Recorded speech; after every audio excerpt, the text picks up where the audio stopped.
क्या आप अप्सरा घृताची और द्रोणाचार्य के जन्म के बारे में जानते हैं? घृताची प्रजापति कश्यप और प्रधा की पुत्री थी। वे अप्सराओं के उस दिव्य समुदाय का हिस्सा थीं, जो देवताओं की सभा में नृत्य और संगीत के माध्यम से आनंद और उल्लास फैलाने के लिए जानी जाती थी। पौराणिक ग्रंथों में उनका वर्णन ऐसी अप्सरा के रूप में किया गया है, जिनका सौंदर्य अवर्णनीय था। उनके अंगों की कोमलता, चेहरे की दीप्ति और उनकी चाल में एक ऐसा आकर्षण था जो किसी को भी मंत्रमुग्ध कर सकता था। घृताची का व्यक्तित्व केवल उनकी शारीरिक सुंदरता तक सीमित नहीं था। वे अत्यंत बुद्धिमान, करुणामयी और आत्मविश्वास से भरी हुई थी।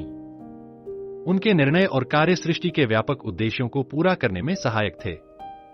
वे उन दुर्लभ पात्रों में से थीं, जो सृजन और विनाश दोनों प्रक्रियाओं में अपनी महत्वपूर्ण भूमिका निभाती थीं। घृताची के प्रभाव को कई महान ऋषियों और राजाओं के जीवन में देखा जा सकता है। उनके सौंदर्य और मोहकता ने केवल मानव ही नहीं, बल्कि देवताओं को भी आकर्षित किया। यह उनकी दिव्यता और शक्ति का प्रमाण है कि वे जहां भी जाती थीं, वहां सृजन की प्रक्रिया को गति मिलती थी। पौराणिक ग्रंथों में उल्लेख है कि घृताची ने अपने मोहक रूप से कई ऋषियों और राजाओं को प्रभावित किया। वे केवल सौंदर्य का प्रतीक नहीं थीं, बल्कि उनकी उपस्थिति से दिव्यता का अनुभव होता था। उनके साथ संबंध स्थापित करने वाले ऋषि और राजा न केवल संतानें प्राप्त करते थे, बल्कि उनके जीवन में एक नई दिशा मिलती थी। यह दर्शाता है कि घृताची का उद्देश्य केवल मोहकता तक सीमित नहीं था, बल्कि उनकी भूमिका सृष्टि के चक्र को बनाए रखने में महत्वपूर्ण थी। घृताची के संबंधों और उनकी संतानों का वर्णन पौराणिक कथाओं में अत्यंत रोचक है। विश्वकर्मा देवता से उनके पुत्र हुए, जो सृष्टि निर्माण में योगदान देने वाले महान शिल्पकार बने। रुद्राक्ष नामक राजा से उनके 10 पुत्र और 10 पुत्रियां उत्पन्न हुईं। ये सभी संतानें अपने अपने गुणों में अद्वितीय थीं और उन्होंने अपने समय की सृष्टि में योगदान दिया। घृताची के जीवन का एक अन्य उल्लेखनीय अध्याय कन्नौज के नरेश कुश के साथ उनके संबंधों से जुड़ा है। उनके गर्भ से 100 कन्याएं उत्पन्न हुईं, जो अपनी अद्वितीय सुंदरता और गुणों के लिए प्रसिद्ध थीं।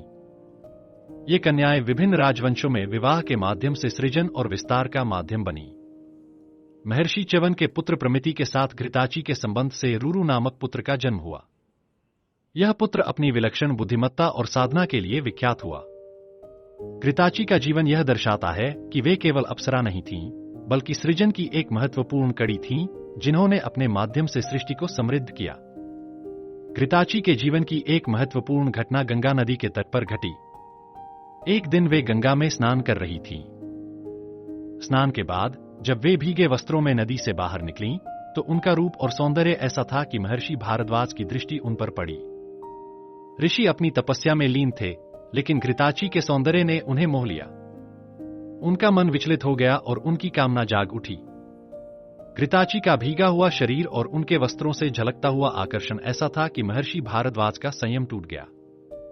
यह घटना यह दर्शाती है कि घृताची का सौंदर्य इतना प्रभावशाली था कि वह एक महान ऋषि को भी प्रभावित कर सकता था। ऋषि ने अपने वीर्य को अपवित्र होने से बचाने के लिए एक द्रोण मिट्टी का पात्र में एकत्र किया। इसी द्रोण से द्रोणाचार्य का जन्म हुआ, जो आगे चलकर महाभारत के महान योद्धा और शिक्षक बने। घृताची का जीवन केवल भौतिक और सांसारिक आकर्षण तक सीमित नहीं था। उनकी भूमिका आध्यात्मिक दृष्टिकोण से भी अत्यंत महत्वपूर्ण थी। वे एक ऐसी शक्ति का प्रतीक थीं, जो सृष्टि के चक्र को बनाए रखने में सहायक थी। उनका जीवन यह सिखाता है कि सौंदर्य और मोहकता केवल बाहरी गुण नहीं है, बल्कि उनके माध्यम से सृष्टि की उच्च उद्देश्यों की पूर्ति होती है। उनका जीवन यह भी दर्शाता है कि अप्सराओं का उद्देश्य केवल मनोरंजन करना नहीं था। वे सृष्टि के संतुलन को बनाए रखने, दिव्यता का प्रसार करने और महान व्यक्तित्वों को जन्म देने के लिए बनाई गई थी। घृताची इस दृष्टिकोण से एक आदर्श अप्सरा थीं, जिन्होंने अपने जीवन के माध्यम से सृष्टि की प्रक्रिया को आगे बढ़ाया। घृताची की कहानी में कई गहरे संदेश छिपे हुए हैं। उनका जीवन यह सिखाता है कि सौंदर्य और शक्ति का सही उपयोग सृष्टि के कल्याण में किया जाना चाहिए। उन्होंने अपने सौंदर्य और मोहकता को केवल भौतिक आकर्षण के रूप में नहीं, बल्कि एक दिव्य शक्ति के रूप में उपयोग किया। उनके जीवन की घटनाएं यह दर्शाती हैं कि हर घटना का एक उद्देश्य होता है और हर व्यक्ति सृष्टि के चक्र में अपनी भूमिका निभाता है।